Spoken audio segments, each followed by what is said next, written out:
Ovo je dio vrta koji smo odlučili urediti. Prvotno je ovdje rasla kadulja koje ovdje ima dosta, međutim s vremenom postala je vrlo neugledna i davala je samo puno lisne mase koju smo brali za čaj, međutim nikad nije davala cvijeta. Kako su pčele odmah iza, to nikako ne možemo dozvoliti da bude tako, pa smo je odlučili izvaditi. S vremenom, kako se kadulja zgusnula, s vremenom je tu počela i nekakva divlja kupina rast. To isto treba maknuti jer se kupina jako širi, evo već su sad 2 grma, na godinu bi ih bilo više. Čistimo znači skroz ovdje od ruba do skroz tamo do juke. To ćemo očistiti, tu ćemo posaditi neke trajnice koje pčela obilaze i koje bogato cvatu.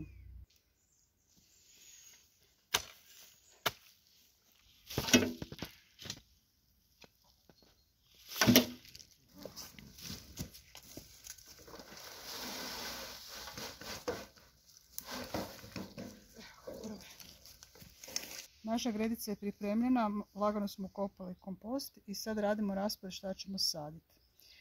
Plan je posaditi ovdje uz rub skroz narcise i tu i tamo između biljki. Narcise su nam jako bitne zato što imamo problema sa voluharicama, a voluharice narcise ne jedu, tako da one na izvjesni način štite biljke koje posadimo. Drugi red će biti posadili, znači tu su nam narcise, tu nam idu echinacee skroz. One će narasti visoko, ali tek nakon što odsvatu narcise. Treći red će ići zvijezdani koji cvatu jako kasno i dođu cvast tek nakon echinacee. Između ćemo posaditi još nešto kareopsisa. Imamo 4 biljke pa ćemo 4 teglice biljaka pa ćemo to posaditi između. Ono na što moramo još paziti je da ovdje imamo priključak za vodu. Znači pazimo da nam ovo crijevo za vodu ne bude lupalo po biljkama, pa ćemo tako gledati saditi. Prvo ćemo posaditi lukovice narcisa. Lukovice narcise su vrlo krupne lukovice, evo one izgledaju ovako. I one se sade na 2 dubine, znači koliko su one velike pa još 2 puta toliko zemlje. Lukovice narcisa se jako brzo i lako razmnožavaju. Evo već kad kupite gotove lukovice onda dobijete ovako. Ovo je lukovica koja je već potjerala jednu sa strane, znači tu će nam sad imati 2 cvijeta i tak se razmnožavaju. Zato ih nećemo saditi pregusto. Znači rekli smo sada se relativno duboko. Ova gdje imamo ovako duplo, njih ćemo odmah odvojiti i to je recimo nekakav razmak koji ćemo raditi, koji će biti ok. Znači one kad se krenu razmnožavati, svaka će tu sa strane potjerati lukovicu i za čas ćemo tu imati grmove. Kroz 1-3 godine računamo da će to biti jako bogati grmovi narcisa. Narcise ćemo posaditi ovako skroz oko ruba gredice, jer narcise su jedine koje voluharice ne jedu i zapravo ih zaobilaze, pa će nam ovo biti kao brana prema našoj gredici. Posadit ćemo još i između biljaka i meni se zaista pokazalo vrlo učinkovito ta obrana s narcisama protiv voluharica. Imam posađeno oko cijelog povrtnjaka narcise, sad je to već 3 godine, već su to bogati grmovi. Ispod narcisa ne stavljam nikakav gnoj, dovoljno je što smo stavili sa zemljom, pomiješali komposta. I ono što je jako bitno, a to je da se narcise neće smrznuti. Njih ne treba štititi od smrzavice i nekad kad su bile zime puno jače nisu se smrzavale, a kamoli sad kad zima uopće nije jaka. Znači samo ih zagrnemo.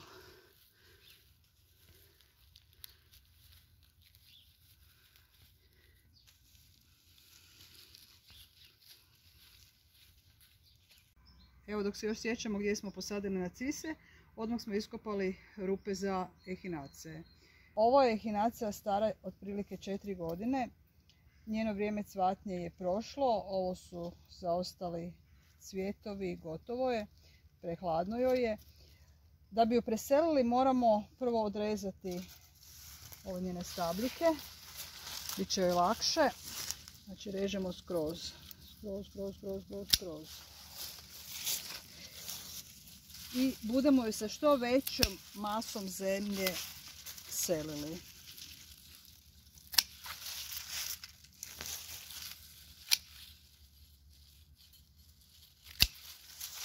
Evo kad smo očistili, dobili smo 4 grmića, točno se vidi kako su odvojena 4 grmića. I tako ćemo iskopati kao 4 biljke sa što više zemlje. Te što sad kopamo, te odrasle biljke će dati bogatu cvatnju i one će odmah djelovati lijepo. Manje biljke, manje cvatu, ali računamo kroz godinu dana da će se i male biljke razviti.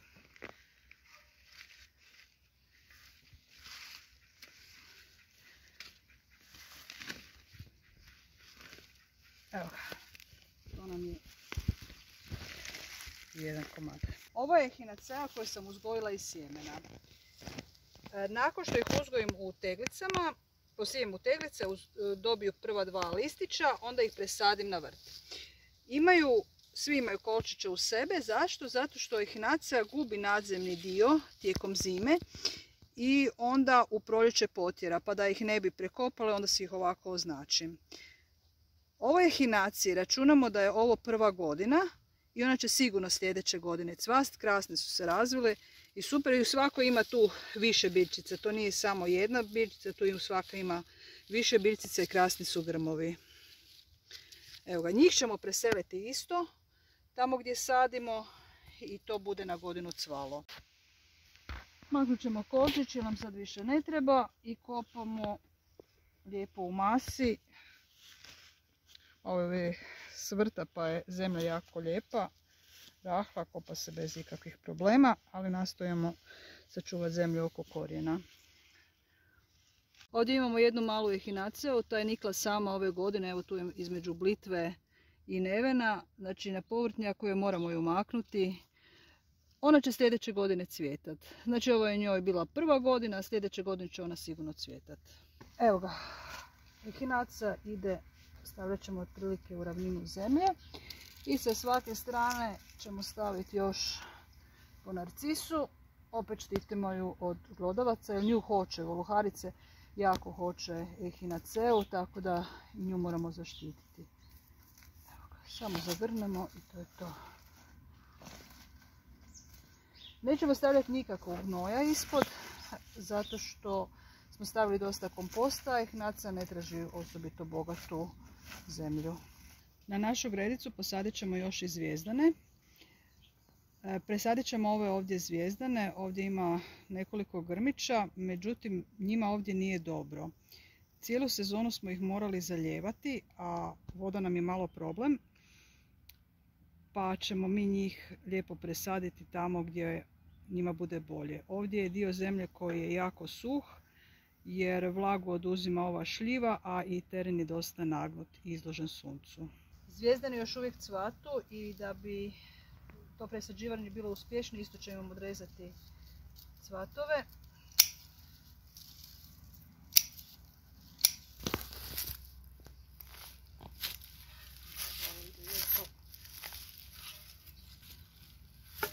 Evo, i to sad nosimo na našu novu gredicu.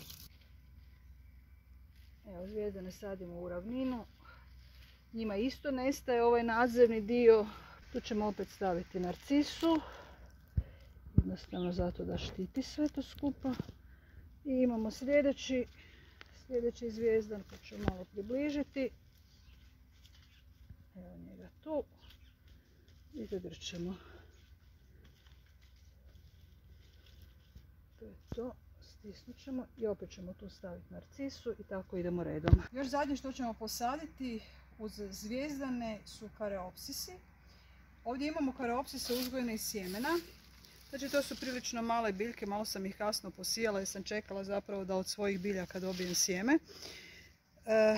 Njih ćemo posaditi između zvijezdana, kareopsisi cvatu žuto i oni cvatu cijele godine. Ako posadimo samo zvijezdane, onda će to izgledati kao nekakva zelena živica, jer oni cvatu prilično kasno, znači tamo 9. mjesec, a kareopsisi počnu cvati već u 6. mjesecu i daće veselost ovoj gredici. Ovdje imamo jednu Echinaceu, Mi smo ju zalili pa je malo povenula, ali sad ćemo ju posaditi pa bude dobro. Evo, na taj način uzgajam ehinace u teglicama, onda presadim na vrt i onda na stalno mjesto. Ova je ostala sama, jedna jedina biljka je nikla u teglici, vjerojatno zato bila i zaboravljena kod presadnje. Bez obzira što je jesen i očekujemo kišu, sve ćemo dobro zaliti. Je sunce, ali ovo sunce više nije jako. Dobro ćemo zaliti da se zemlja slegne i da sve korijenčiće koje smo poremetili da dođu k sebi. Zadnje što ćemo napraviti još s ovom našom gredicom je da ćemo staviti sloj malča. Sloj malča neće biti predebel, bit će toliki da nam se ne zavače glodavci, ali da nam trava ne prorasta. Znači to je to, ostavljamo oko biljaka koje vidimo.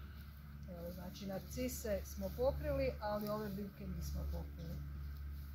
Evo, i sad idemo redom. Naša gredica je gotova i napominjem sad dvije stvari. Prvo, s ovakvom gredicom više nema brige barem 2 godine.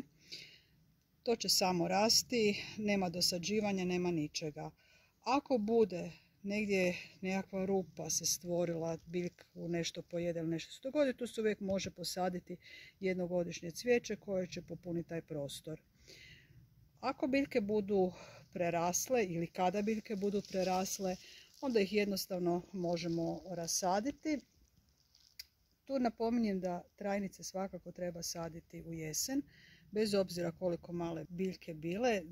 Ovi naši koreopsisi su jako malene biljke, međutim one će se tijekom tople jeseni, duge jeseni ukorijeniti i na proljeće će potjerati jako lijepe biljke.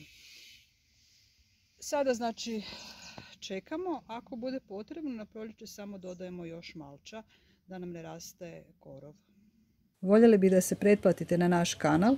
Za vas je pretplata besplatna, a nama je poticaj za daljnji rad. Dakle, samo kliknite na pretplati se.